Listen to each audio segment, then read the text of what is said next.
The morning sun had barely risen over the city when Maya was already at her small street food stall, preparing for another long day. Her hands moved quickly as she chopped vegetables for her famous noodle soup. The stall was nothing fancy, just a metal cart with a small cooking area, but it was hers. She had built this business from nothing, saving every penny she earned from working multiple jobs until she could afford this simple cart. Maya wiped the sweat from her forehead with the back of her hand.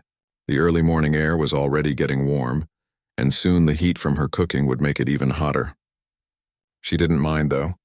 This stall represented her independence, her survival, and most importantly, her pride. At 28 years old, she had been through more hardships than most people experience in a lifetime. The street where Maya set up her stall was in a busy part of the city, right outside a large office building. Every morning, workers would rush past, some stopping to grab a quick breakfast from her cart. She knew many of them by face now, even if she didn't know their names. They were her regular customers, the people who kept her business running. As she stirred the broth in her large pot, Maya thought about how far she had come. She grew up in an orphanage after her parents died in an accident when she was just 7 years old. The orphanage was overcrowded and underfunded. The children there didn't get much attention or care. Maya learned early on that if she wanted to survive, she had to be tough and independent. She couldn't rely on anyone but herself. Those years in the orphanage were hard, but they taught her valuable lessons. She learned to cook by helping in the kitchen, where the older woman who prepared meals took a liking to her. That woman, Mrs. Chen, taught Maya everything she knew about making delicious food with simple ingredients. Even now, Maya used many of Mrs. Chen's recipes at her stall. The smell of her cooking began to fill the air, and soon the first customers started arriving. Maya greeted them with a warm smile, taking their orders and serving them quickly. She took pride in her work, making sure every bowl was prepared with care. Her customers appreciated this, and many of them told her that her food reminded them of home. Around mid-morning, things at the stall became quieter. Maya used this time to prepare more ingredients and clean her cooking area. She was particular about keeping everything spotless. Just because she ran a street stall didn't mean she couldn't maintain high standards. This attention to detail was one of the reasons her customers kept coming back. While she was working, a sleek black car pulled up near her stall. Maya glanced at it briefly but didn't pay much attention. Expensive cars often parked in this area because of the nearby office building. What she did notice, however, was the man who stepped out of the car. He was tall, dressed in an expensive suit that probably cost more than she earned in several months. His shoes were polished to perfection, and he wore a watch that gleamed in the sunlight. The man looked around as if he was searching for something. His eyes fell on Maya's stall and he began walking toward it. Maya straightened up, ready to take his order. Rich customers were rare at her stall, but she treated everyone the same. Money didn't impress her. She had learned long ago that a person's character mattered more than their bank account. As the man approached, Maya got a better look at his face. There was something vaguely familiar about him, but she couldn't quite place it. He had sharp features, neatly styled hair, and an air of confidence that came from years of success. When he reached the stall, he looked at her menu board, which was handwritten on a piece of cardboard. "What do you recommend?" he asked, his voice smooth and professional. Maya pointed to her signature noodle soup. "The soup is my specialty. It's made fresh every morning with a broth that simmers for hours. Most people say it's the best they've ever had." The man nodded. "I'll take one bowl." As Maya began preparing his order, she could feel him watching her. It made her slightly uncomfortable, but she focused on her work. She added noodles to the boiling broth, then topped it with vegetables, herbs, and a perfectly cooked egg. The presentation might not be fancy, but the taste was authentic and delicious. When she handed him the bowl, their eyes met for a brief moment. There was something in his gaze that she couldn't quite understand. Recognition? Curiosity? She couldn't tell. He took the bowl and sat at one of the small plastic stools near her cart. Maya went back to her work, occasionally glancing at him as he ate. The man took his first bite and paused. His expression changed slightly, as if he was surprised. He continued eating slowly, savoring each spoonful. When he finished, he came back to the counter to pay. Maya told him the price, which was modest compared to restaurant prices. He pulled out his wallet and handed her a large bill. "Keep the change," he said. Maya looked at the money. The change would be substantial, almost like a tip that was 3 times the cost of the meal. She pushed the extra money back toward him. I don't need charity, she said firmly. The price is what I stated. I work for my money and I charge fairly. The man seemed taken aback by her response. Most people would have gratefully accepted the extra money. It's not charity, he said. The food was excellent. Consider it appreciation for quality. If you appreciated it, come back another time and buy again, Maya replied, her tone polite but firm. That's the best way to show appreciation. I don't take more than what my food is worth. For a moment, an awkward silence hung between them. The man studied her face carefully, as if trying to figure her out. Then, without arguing further, he took back the extra money and left only the exact amount for the meal. You're quite principled, he said, a slight smile on his lips. I have to be, Maya answered. Principles are sometimes all a person has. The man nodded slowly. He seemed to want to say something more, but instead he just said, Thank you for the meal. It was truly excellent. As he walked back to his car, Maya watched him go. There was definitely something familiar about him, but she couldn't place it. Maybe he just had one of those faces. She shrugged and went back to her work. Rich businessman or not, he was just another customer. She had more important things to think about, like preparing for the lunch rush that would start soon. What Maya didn't know was that this encounter would change everything. The man sat in his car for a few minutes before driving away, lost in thought. He had recognized her immediately, even though she clearly didn't recognize him. How could she? They were just children the last time they saw each other, and he looked completely different now. But her face, her eyes, even the determined set of her jaw was exactly the same as he remembered from all those years ago at the orphanage. Daniel Thornton sat in his office on the 45th floor of the Thornton Industries building, but his mind was far from the business reports on his desk. He kept thinking about the woman at the street stall, Maya. Even after all these years, even though she didn't remember him, he had recognized her instantly. How could he forget the girl who had been his only friend during the darkest period of his life? He got up from his desk and walked to the floor-to-ceiling windows that offered a panoramic view of the city. Somewhere down there, Maya was working at her little stall, completely unaware of who he was. Daniel couldn't blame her for not recognizing him. When they were children at the orphanage, he had been a skinny, scared boy named Danny Chen. Now he was Daniel Thornton, CEO of a multi-million-dollar company. Everything about him had changed, including his name. His assistant knocked on the door, bringing him back to the present. Mr. Thornton, you have a meeting with the board in 20 minutes, she reminded him. Thank you. Jessica, he replied. But his mind was already drifting back to the past. Daniel had arrived at the orphanage when he was 8 years old. His mother had died, and his father, unable to cope with the responsibility of raising a child alone, had simply left him there one day and never came back. The first few weeks were terrifying. The other children were rough, the caretakers were overwhelmed, and young Danny felt completely lost and alone. That's when he met Maya.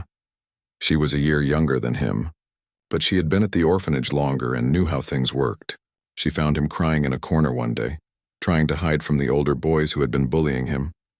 Instead of ignoring him like most others did, she sat down next to him. They pick on everyone who's new, she had told him matter-of-factly. But if you show them you're not scared, they'll leave you alone eventually. But I am scared, Danny had admitted. Then pretend you're not, Maya had said with a shrug. That's what I do. From that day on, they became inseparable. Maya taught him how to survive in the orphanage. She showed him which caretakers to avoid, where to hide when things got rough, and how to make the best of the terrible food they were served. More importantly, she gave him something he desperately needed, friendship. They had made a pact back then. When they grew up and left the orphanage, they would always look out for each other. They would never forget where they came from, and they would help other children who were going through the same struggles. They even carved their initials into the wooden frame of an old swing in the orphanage playground, sealing their promise. But life had other plans. When Danny was 11, a wealthy, distant relative he didn't even know existed came to the orphanage. This relative, his father's uncle, had been searching for him after learning about his nephew's abandonment. The man, Richard Thornton, was old, successful, and had no children of his own. He decided to adopt Danny and make him his heir. Danny remembered the day he left the orphanage. He had tried to find Maya to say goodbye, but she was helping in the kitchen. The caretakers rushed him out, saying they couldn't wait. He managed to leave her a note, promising to come back for her. promising they would still keep their pact. But he never got the chance. Richard Thornton had big plans for his newly adopted great-nephew. He changed Danny's last name to Thornton, enrolled him in the best schools, and groomed him to eventually take over the family business. The transition was overwhelming. Suddenly, Danny went from having nothing to having everything. He tried to keep his promise to Maya. He convinced Richard to let him write to her, to possibly even help her get adopted too. But when Richard's assistant contacted the orphanage, they were told that Maya had run away a few months after Danny left. Nobody knew where she went. Danny was devastated. He blamed himself, thinking that maybe she felt abandoned by him. Over the years, he tried to find her, hiring private investigators when he got older, but there was no trace of her. It was as if she had vanished. Now, 17 years later, he had finally found her by pure chance. She was alive. She had survived, but she was struggling just like they both had as children. The difference was that he had been given opportunities, while she had to fight for everything on her own. Daniel turned away from the window and made a decision. He couldn't just walk back into her life and announce who he was. She clearly didn't remember him, and why would she? He looked nothing like the skinny boy from the orphanage. Besides, knowing Maya's pride, she would probably reject any help if she knew it came from someone who pitied her. Over the next few days, Daniel found himself going back to Maya's stall. Each time he ordered something different, making small talk, trying to learn more about her life without revealing his identity. Maya remained polite but distant. She treated him the same way she treated all her customers, with efficiency and professionalism, but nothing more. "You come here a lot," Maya observed one morning as she handed him his order. "Don't you have better places to eat? I mean, with your fancy suits and expensive car?" Daniel smiled. "Better places? Maybe, but better food? I don't think so. Your cooking reminds me of home." Maya raised an eyebrow. "What kind of home did you have where the food tasted like street stall cooking?" "A complicated one," Daniel replied honestly. He wanted to tell her everything, but something held him back. As days turned into weeks, Daniel became a regular at Maya's stall. Other customers started noticing the well-dressed businessman who ate there almost every day. Some of Maya's regular customers joked with her about having a rich admirer. Maya would just laugh it off, insisting he was simply a customer who appreciated good food. But Daniel's frequent visits didn't go unnoticed by others as well. His business associates began to question why he was eating at a street stall instead of joining them at expensive restaurants. Some even mocked him for it, suggesting it was beneath someone of his status. "I don't understand why you're slumming it at some street cart," one of his business partners said during a golf game. "There are people who would kill for a lunch invitation from Daniel Thornton, and you're wasting your time with street food." Daniel's jaw tightened. That street food is made with more care and honesty than half the overpriced meals at fancy restaurants. "The woman who runs that stall works harder than most people I know." His defensive response raised eyebrows, but Daniel didn't care. He knew what it was like to have nothing. He knew what it took to survive and build something from scratch. Maya deserved respect, not condescension. Meanwhile, Maya was starting to find Daniel's constant presence slightly puzzling. She appreciated the business, but she couldn't shake the feeling that there was something more to his visits. Sometimes she would catch him watching her with an expression that seemed almost nostalgic, as if he was remembering something from long ago. One rainy afternoon, when business was slow, Daniel sat at her stall under the small awning. Protected from the downpour, Maya was cleaning her cooking equipment, occasionally glancing at the rain. Maya's growing success brought both joy and challenges. The increased customers meant more income, but it also meant longer hours and more physical strain. She was still working alone, doing everything from shopping for ingredients early in the morning to cleaning up late at night. Her hands were covered in small burns and cuts from the constant cooking. Daniel noticed this, and it worried him. One evening, as Maya was closing up her stall, she nearly collapsed from exhaustion. Daniel, who had stayed late under the pretense of finishing his meal, immediately rushed to help her. "You're pushing yourself too hard," he said, steadying her by the arm. "I'm fine," Maya insisted, though her pale face said otherwise. "I just need some rest." "When was the last time you took a day off?" Daniel asked. Maya had to think about it. "I don't remember. Maybe 6 months ago? I can't afford to close. Every day I don't work is money I don't earn. I'm saving up." "Saving for what?" A real restaurant, Maya said, and despite her exhaustion, her eyes lit up with passion. Not just a cart on the street, but a proper place with tables and chairs, where I can serve more people and maybe even hire help. It's been my dream since I started this business. Daniel's heart ached hearing this. He had the money to make her dream come true right now, but he knew she wouldn't accept it from him. How close are you to your goal? He asked. Maya laughed, though it sounded tired. Not very. By my calculations, maybe another 3 or 4 years if I keep saving at this rate. Longer if I have any emergencies or if business slows down. That night, Daniel made some calls. Within days, representatives from Thornton Industries' new small business initiative contacted Maya. They explained that her stall had been selected for their pilot program based on customer reviews, food quality, and business potential. They were offering her a low-interest loan, business mentorship, and help finding a location for a restaurant. Maya was suspicious at first. Why me? She asked the representatives. There are thousands of street vendors in this city. What makes me special? Your consistency, your quality, and your reputation, they explained. We looked at online reviews, talked to your regular customers, and evaluated your business model. You meet all our criteria. I don't like owing people, Maya said firmly, and I don't trust things that seem too good to be true. The representatives assured her that everything was legitimate and that dozens of other small businesses would also benefit from the program. They showed her paperwork, legal documents, and testimonials from other business owners in similar programs run by Thornton Industries and other cities. Slowly, Maya's suspicion turned to cautious hope. I need time to think about it, she told them. This is a big decision. That evening, Daniel came by as usual. Maya told him about the offer, still uncertain about what to do. What do you think? She asked him. Over the weeks, she had come to value his opinion, seeing him as something close to a friend, even if he was much wealthier than her. Daniel chose his words carefully. I think opportunities like this don't come often. But you're right to be cautious. Read all the documents carefully, maybe have a lawyer look at them. Make sure you're comfortable with the terms. If it's legitimate and it sounds like it is, then maybe it's the universe's way of rewarding your hard work. Do you believe in that? Maya asked. The universe rewarding people? I believe that good things can happen to good people, Daniel said. Though I also know the world isn't always fair. But when an opportunity comes, sometimes you have to take the risk. After a week of consideration and having a legal aid lawyer review the documents, Maya accepted the offer.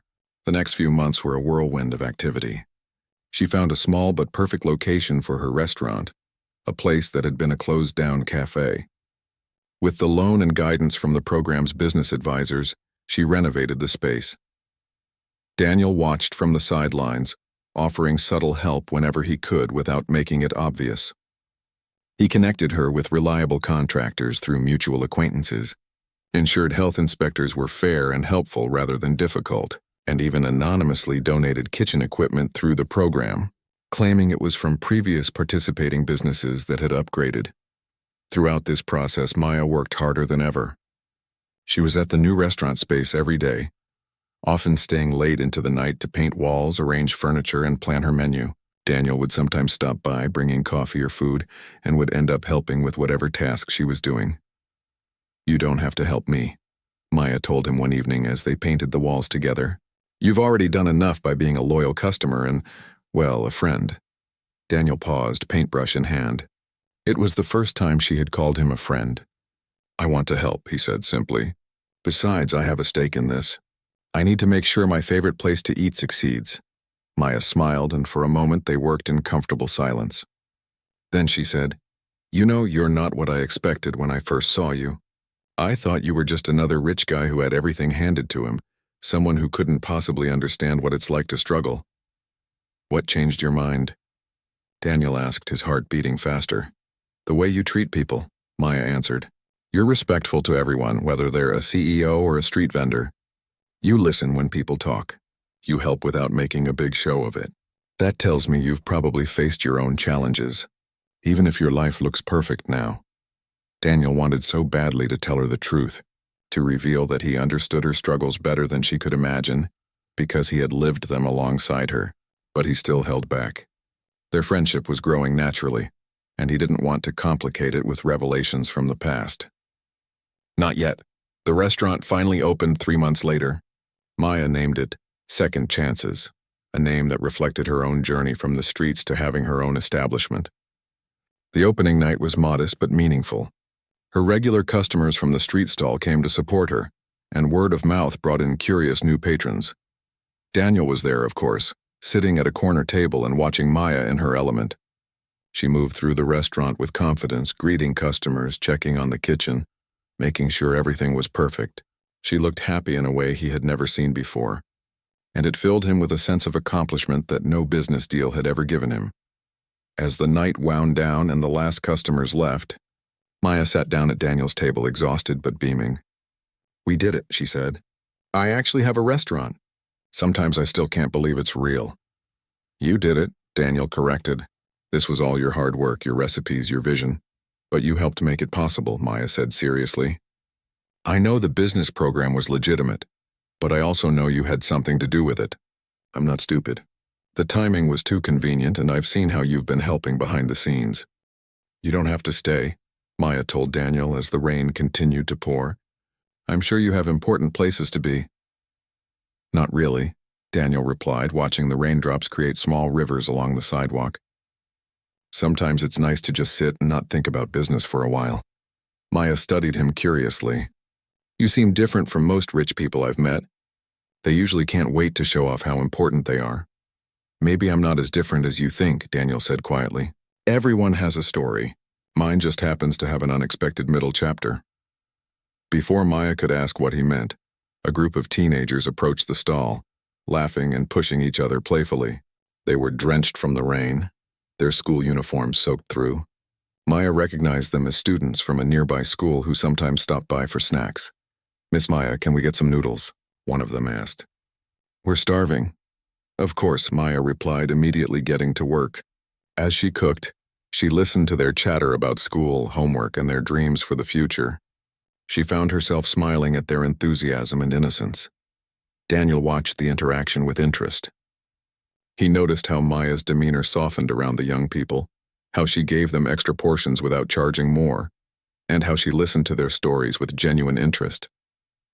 It reminded him of how she used to be at the orphanage, always looking out for the younger children even though she was struggling herself. After the teenagers left, Maya noticed Daniel's thoughtful expression. "What?" she asked. "You're good with kids," he observed. "Do you have any of your own?" Maya's smile faded slightly. "No, I'm not married and I don't have time for relationships. This stall takes up all my energy." She paused, then added, "I grew up in an orphanage. Maybe that's why I have a soft spot for young people. I know what it's like to feel lost and alone." Daniel's heart skipped a beat. This was the opening he had been waiting for, but he forced himself to tread carefully. "An orphanage? That must have been difficult." "It was," Maya admitted, her voice becoming distant as she remembered. "But it also made me who I am. I learned to be strong, to depend on myself. I learned that the world doesn't owe you anything, and if you want something, you have to fight for it." "Were you always alone there?" Daniel asked, trying to keep his voice casual. Maya was quiet for a moment, and Daniel worried he had pushed too far. Then she spoke, her voice softer than before. "No, not always. There was one boy, Danny. He arrived when I was about 7. He was so scared and lost. We became friends, looked out for each other." She smiled sadly at the memory. "We even made this silly pact that when we grew up we'd always help each other, that we'd never forget where we came from." Daniel felt his chest tighten. She did remember him. "What happened to him?" he asked, his voice barely above a whisper. "He got lucky," Maya said, and there was no bitterness in her tone, only a kind of wistful acceptance.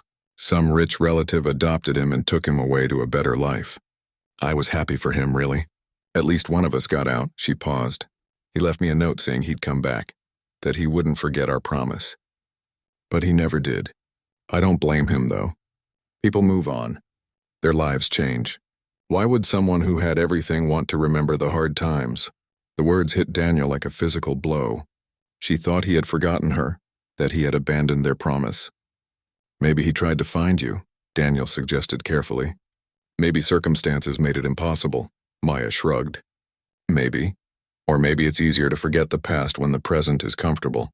Either way, it doesn't matter now. That was a lifetime ago." Daniel wanted to tell her the truth right then and there. He wanted to explain that he had tried to find her, that he had never forgotten their promise, that seeing her struggling while he had so much was tearing him apart. But something stopped him. He realized that just revealing his identity wouldn't fix anything. In fact, it might make things worse. Maya was proud and independent. If she knew who he was, she might see his friendship as pity or obligation. The rain began to lighten, and soon other customers started arriving. Daniel reluctantly prepared to leave, but before he did, he asked, "That pact you made with your friend about helping others and not forgetting where you came from, do you still believe in it?" Maya looked at him, surprised by the question. "Every single day," she answered. "It's why I give discounts to students and elderly customers. It's why I teach young people who want to learn cooking. I might not have much, but I can share what I have." That promise meant something to me, even if it didn't mean anything to him. Those words haunted Daniel for the rest of the day. That evening he sat in his penthouse apartment, surrounded by luxury, and felt more alone than he had in years. He had achieved everything his adopted great-uncle had hoped for. He was successful, wealthy, and respected in business circles.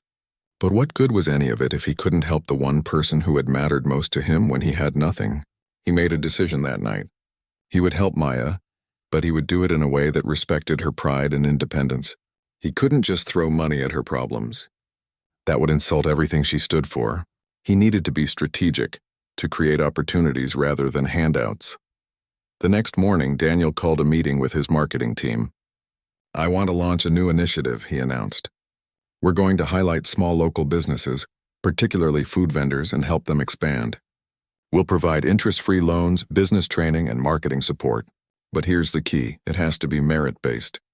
We find vendors who are already successful, who have proven they can deliver quality, and we help them reach the next level." His team was enthusiastic about the idea. It would be good publicity for Thornton Industries, showing they cared about the community. What they didn't know was that Daniel had a very specific vendor in mind for the first recipient of this program. Over the next few weeks, Daniel continued to visit Maya's stall, but now he came with a plan. He brought business associates with him, casually introducing them to what he called the best street food in the city. He made sure to praise Maya's cooking in front of influential people, gradually building buzz around her stall. Maya noticed the increased attention but didn't understand why it was happening. Suddenly, food bloggers were showing up to review her food. Local newspapers were writing articles about authentic street food, and her stall was being mentioned. Business was booming. She found herself having to wake up even earlier to prepare enough food for all the customers. "I don't understand what's happening," she told Daniel one busy afternoon. "It's like I suddenly became famous overnight." "Maybe people are finally recognizing quality when they see it," Daniel replied with a smile. Daniel felt his stomach tighten. He had been so careful, but Maya was sharper than he had given her credit for. "I might have put in a good word," he admitted carefully. "But the program is real and you qualified on your own merit. I just made sure the right people noticed." "Why?" Maya asked, looking him directly in the eyes. "Why would you do all this for someone you barely know?" This was the moment. Daniel could feel it. He could tell her everything right now, reveal that they had known each other as children, that he had never forgotten her or their promise. But as he looked at her suspicious expression, he realized that the truth might ruin everything. She might feel manipulated or pitied. She might think their entire friendship had been built on lies. "Because I see something in you," Daniel said, which was true, even if it wasn't the complete truth. "I see someone who works hard, who doesn't give up, who treats people with respect regardless of their status. The world needs more people like you, and if I can help someone like that succeed, why wouldn't I?" Maya studied his face for a long moment, as if trying to detect any deception. Finally, she nodded slowly. "Okay, but I'm paying back that loan, every penny of it. I don't care if the interest is low. I pay my debts. I would expect nothing less from you," Daniel said with a small smile. As second chances began to thrive, Maya's life transformed. She was no longer struggling to survive each day. She hired a small staff, which meant she didn't have to work herself to exhaustion. She could take a day off occasionally. She even had enough money to move from her tiny apartment to a better one in a safer neighborhood. But success brought new challenges. Some of her old regular customers complained that the restaurant was too fancy, that they missed the simple street stall. Local competitors, seeing her success, spread rumors that she had slept her way to the top or had mafia connections. The gossip stung, but Maya held her head high and focused on her work. Daniel continued to be a regular customer, but their relationship had shifted slightly. Maya was busier now, managing a whole restaurant instead of a one-person cart. She had less time for the casual conversations they used to have. Daniel found himself missing those quiet moments when it was just the two of them. One afternoon, a well-dressed woman came into the restaurant and asked to speak with Maya. She introduced herself as Victoria Thornton, Daniel's adopted cousin and a board member of Thornton Industries. Maya tensed immediately. She had heard Daniel's last name before but had never connected him to the massive Thornton Industries. "You're that Thornton?" Maya asked Daniel, who had just walked in for lunch and looked extremely uncomfortable seeing Victoria there. "I was going to tell you," Daniel said quietly. "When?" Maya asked, her voice rising. "When were you going to mention that you're one of the richest men in the city? That the business program that helped me was run by your company?" Victoria looked between them, sensing she had walked into something complicated. "I'll come back another time," she said, quickly leaving. Maya turned to Daniel, her face flushed with anger and embarrassment. "Was any of it real? Our friendship? Or was I just some charity project for you to feel good about yourself?" "It was never like that," Daniel insisted, moving closer to her. "Everything between us has been real."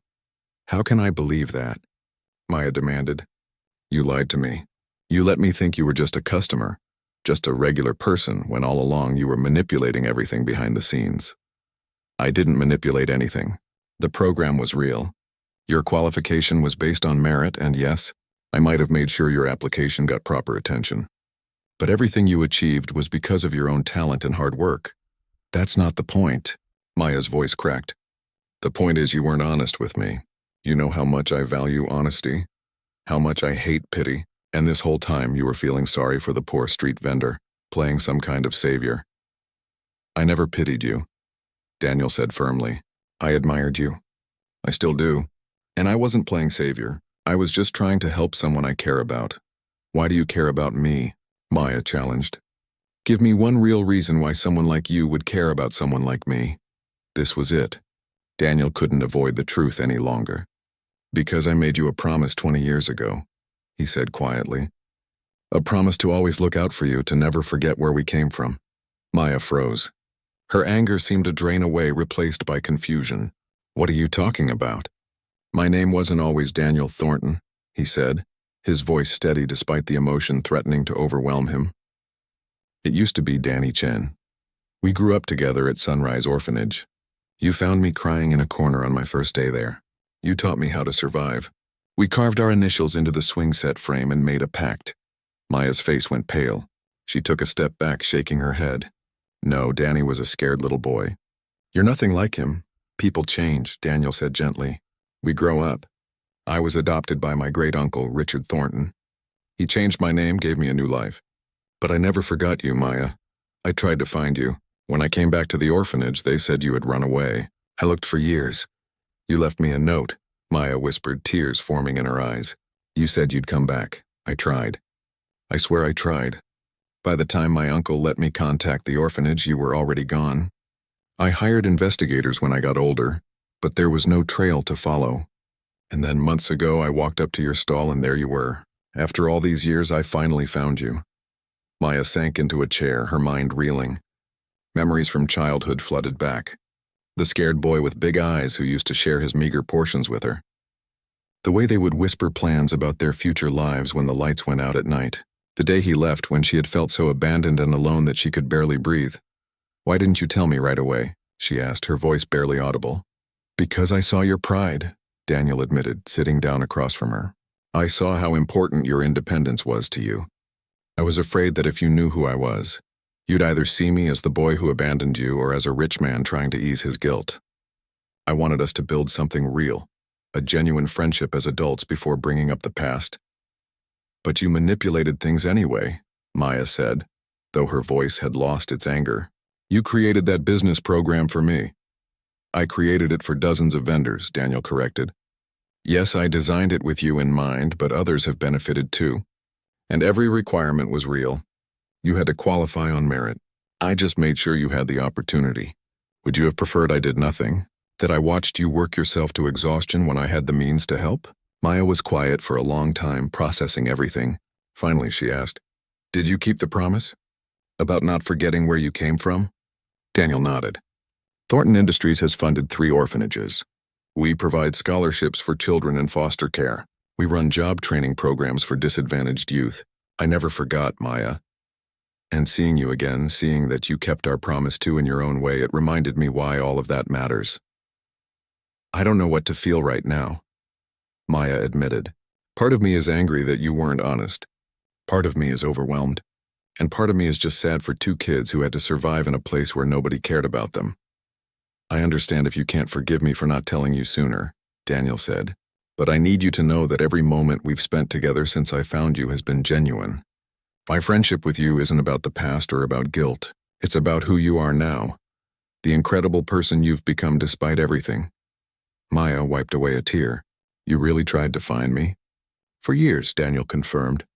"It was one of my biggest regrets, losing touch with you. When Richard died and left me the company, the first thing I did with my inheritance was hire the best investigators to search for you. When they found nothing, I thought maybe you didn't want to be found, or worse, that something had happened to you. The restaurant was quiet around them. The lunch rush had passed, and the evening crowd hadn't arrived yet. In that stillness, 2 people who had once been frightened children sat together, separated by years and vastly different life experiences, yet connected by a bond that had never truly broken. "I need time," Maya finally said. "Time to process all of this. It's too much to take in all at once." "Take all the time you need," Daniel said, standing up. "I'll stay away if that's what you want. But Maya, whether you believe me or not, finding you again has been one of the best things that's happened to me in years. Not because I could help you, but because I got to know the person you've become. You're everything I hoped you'd be and more." As Daniel left the restaurant, Maya sat alone with her thoughts. She looked around at the space she had built, at the dream she had achieved, and for the first time, she allowed herself to really remember Danny, the boy who had been her only friend in a place where friendship was a luxury. She thought about the note he had left, which she had kept for years before finally throwing it away in a moment of anger and hurt. She thought about all the times she had wondered what happened to him, whether he was happy, whether he ever thought of her. Now she knew. He had thought of her. He had tried to find her, and when fate brought them together again, he had tried to help her without trampling on her pride. The revelation was overwhelming, but as the initial shock began to fade, Maya felt something else stirring inside her. Maybe it was hope. Maybe it was the possibility of healing old wounds. Or maybe it was simply the recognition that some connections, forged in the hardest of times, could never truly be broken. 3 weeks passed without any contact between Maya and Daniel. For Maya, those weeks were filled with emotional turmoil. She threw herself into running her restaurant, but her mind constantly wandered back to Daniel's revelation. Some days she felt angry about the deception. Other days she felt guilty for being angry when he had only tried to help. Most days she just felt confused and uncertain about what to do next. Her staff noticed the change in her mood. She was distracted, making mistakes she normally wouldn't make. One of her waitresses, a young woman named Sophie who Maya had hired from a similar difficult background, finally asked her what was wrong. Maya found herself telling Sophie the whole story. Speaking it out loud to someone else helped her process her feelings. Sophie listened carefully, then offered her perspective. "It sounds like he was in an impossible situation. If he told you right away, you might have rejected his help out of pride. If he waited too long, you'd feel deceived. There was no perfect timing." "But he should have trusted me," Maya argued. "We're adults now, not children." "True," Sophie agreed. "But from what you've told me, he knows you well. He knew your pride would make you refuse help if you thought it was charity. Was he wrong about that?" Maya fell silent. Sophie had touched on the uncomfortable truth. If Daniel had approached her that first day and said, "I'm the boy from the orphanage and I want to help you," would she have accepted? Probably not. She would have seen it as pity, as him trying to ease his conscience. That evening, after the restaurant closed, Maya did something she hadn't done in years. She went back to the neighborhood where the old orphanage used to be. The building was gone now, replaced by a modern apartment complex, but the playground was still there, renovated but recognizable. She walked to where the old swing set used to be. In its place was new equipment, but she remembered exactly where it had stood. She remembered the day she and Danny had carved their initials, using a piece of sharp metal they had found. It had taken them nearly an hour, working in secret so the caretakers wouldn't catch them. Standing there in the fading light, Maya allowed herself to fully remember that little boy. Not the successful businessman he had become, but Danny, who used to have nightmares and would wake up crying. Danny, who would save half his food to give to her because she was smaller, and he worried she wasn't eating enough. Danny, who had promised they would always be there for each other. She realized then that Daniel had kept that promise in the only way he could. He had searched for her for years.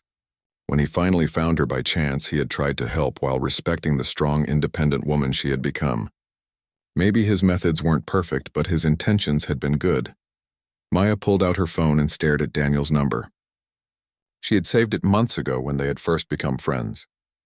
Her finger hovered over the call button for several minutes before she finally pressed it. Daniel answered on the second ring. Maya. His voice was filled with surprise and something else, hope perhaps. Can we talk? Maya asked.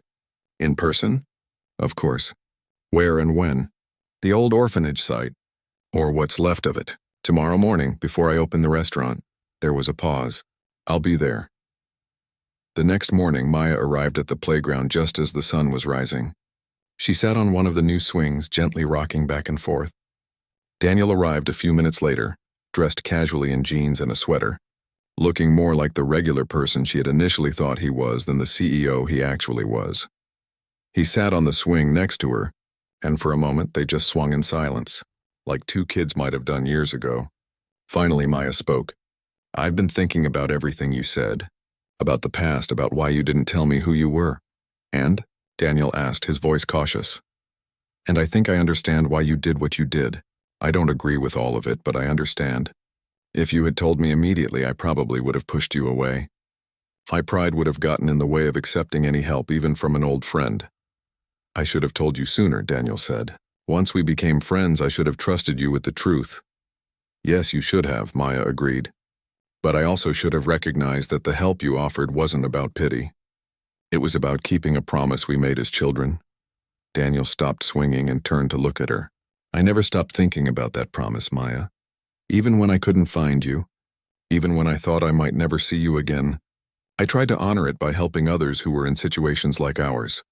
I know, Maya said softly. I did some research on Thornton Industries after you left. I read about the programs you funded, the scholarships, the orphanages. You kept your word even when I wasn't around to see it.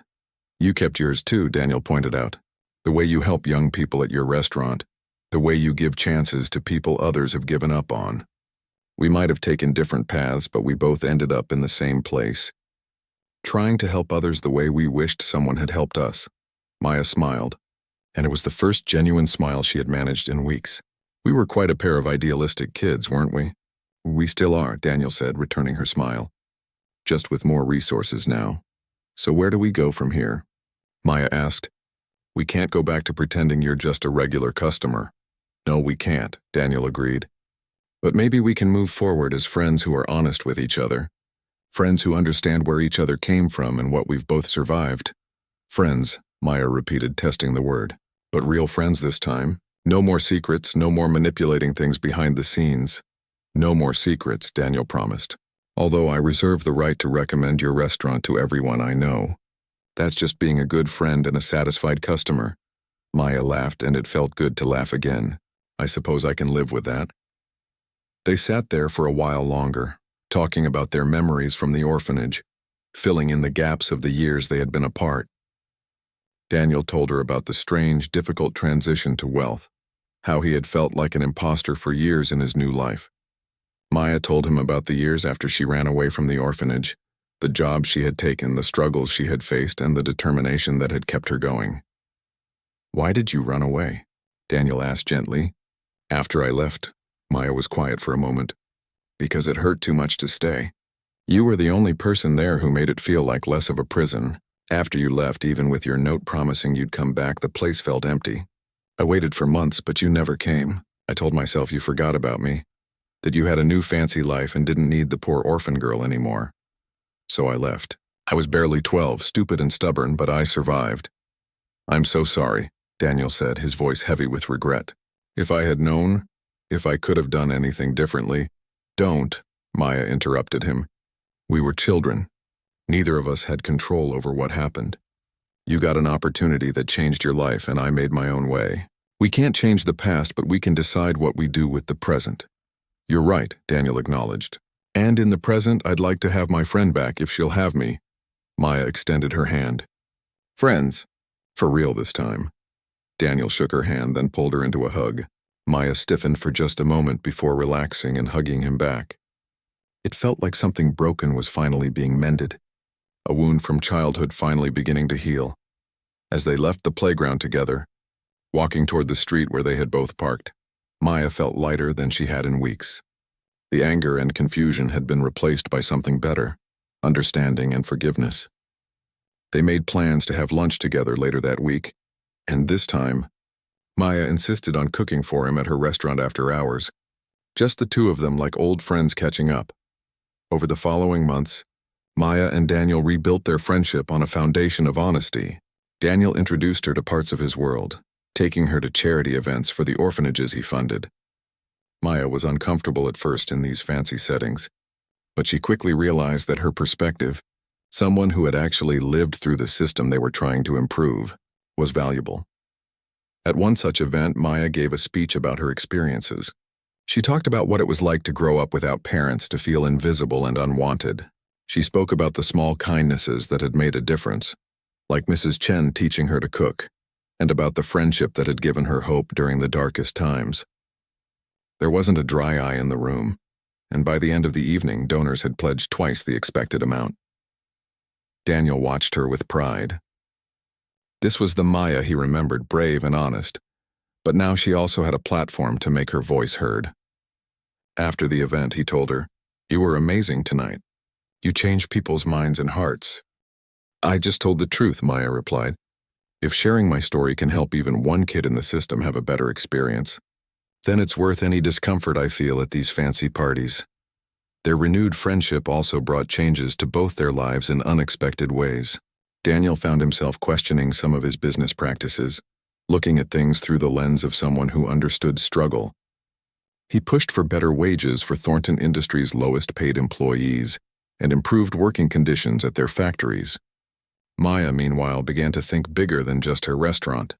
With Daniel's encouragement and advice, she started a small training program at Second Chances, teaching cooking skills to young people from disadvantaged backgrounds. She offered apprenticeships that could lead to full-time employment, giving others the opportunities she had never had.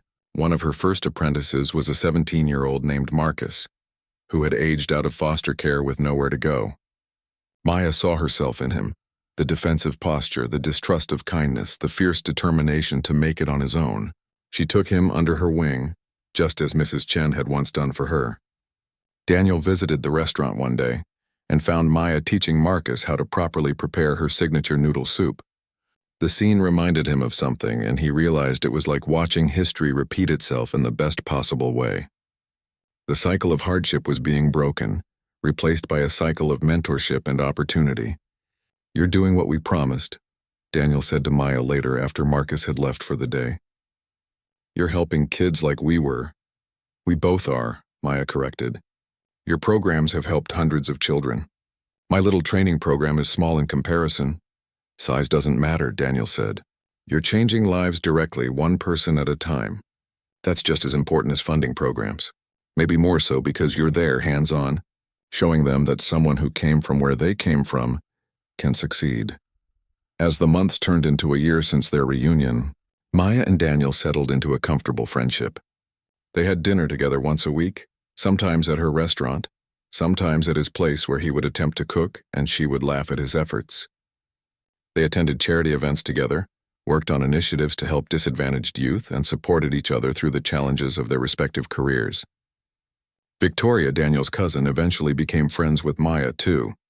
She apologized for the awkward first meeting and admitted that she had been curious about the woman who had brought such a change to her usually serious cousin.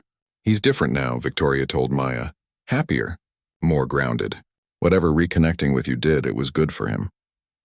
2 years after their reunion, Maya stood in the main hall of a newly renovated building, looking around with a sense of accomplishment that still felt surreal. The building had once been an abandoned warehouse, but now it was a culinary training center for at-risk youth. It had taken months of planning, fundraising, and hard work, but they had done it. She and Daniel, working together, had created something that would change lives. The center had 6 professional kitchens, a dining area where students could practice service, and even small apartments upstairs where young people aging out of foster care could live while they completed their training. It was everything Maya had dreamed of but never thought possible. Daniel came up beside her, also taking in the space. "It's really happening," he said quietly. "The dream we had as kids about helping others like us, it's real now." "I keep expecting to wake up," Maya admitted. "A few years ago, I was working 18-hour days at a street stall, barely making enough to survive. Now I have a successful restaurant and I'm about to open a training center. How did this become my life?" "Hard work, talent, and refusing to give up," Daniel said. "You did this, Maya. Yes, I helped with funding and connections, but this vision, this passion, it's all you." Maya smiled at him. "We did this together, just like we promised." The grand opening of the center was scheduled for the following week. They had invited press, potential donors, and most importantly, the first group of students who would be entering the program. Maya was nervous about the event, worried that she wouldn't be able to properly express what this place meant to her. The night before the opening, Maya couldn't sleep. She went to the restaurant, which was closed for the evening, and started cooking. It was what she always did when she was stressed. Her hands moved automatically through familiar motions, chopping vegetables and preparing ingredients. She was so focused that she didn't hear the door open. "I figured I'd find you here." Daniel's voice came from behind her. Maya turned, surprised. "How did you know?" "Because I know you," Daniel said simply. "When you're worried or stressed, you cook. It's how you process things." "I'm terrified about tomorrow," Maya confessed. "What if we fail? What if we can't really help these kids? What if I'm not good enough to teach them?" Daniel came into the kitchen and sat on one of the stools. "Do you remember what you told me on my first day at the orphanage? When I said I was scared?" Maya thought for a moment, then smiled. "I said pretend you're not scared. Fake it until it becomes real." "Exactly. And you know what? You were right. I pretended to be brave, and eventually I actually became brave. You've been doing the same thing your whole life. You pretended to be strong when you were scared, confident when you were uncertain, and look at what you've built. But those kids will be depending on me," Maya said. "I can't let them down." "You won't," Daniel assured her. "You've already proven that with Marcus and the others you've trained at Second Chances. Every single one of them is doing well now because you believed in them and taught them not just cooking skills but confidence and self-worth." Maya sat down across from him. "When did you become so wise?" "I learned from the best," Daniel replied with a grin. "A very stubborn street cook who refused my extra money on the first day we met and reminded me that principles matter." They sat in comfortable silence for a while, the kind of silence that only exists between people who truly understand each other. Finally, Daniel spoke again. "I've been thinking about that promise we made as kids. We said we'd never forget where we came from and we'd help others. But I think we've done more than that. We've broken the cycle." "What do you mean?" Maya asked. "Think about it," Daniel explained. "We both came from nothing, from a system that often fails the children in it. We could have become bitter or given up. Instead, we both found ways to succeed and then used that success to lift others up. The kids who go through our program won't have to struggle the way we did. They'll have skills, support, and opportunities. And maybe someday when they're successful, they'll help others too. That's breaking the cycle." Maya felt tears forming in her eyes. "You're right. We're not just keeping our promise. We're starting something bigger." The next day, the opening ceremony for the Culinary Training Center was more successful than either of them had imagined. The hall was packed with people, from potential donors to local politicians to reporters.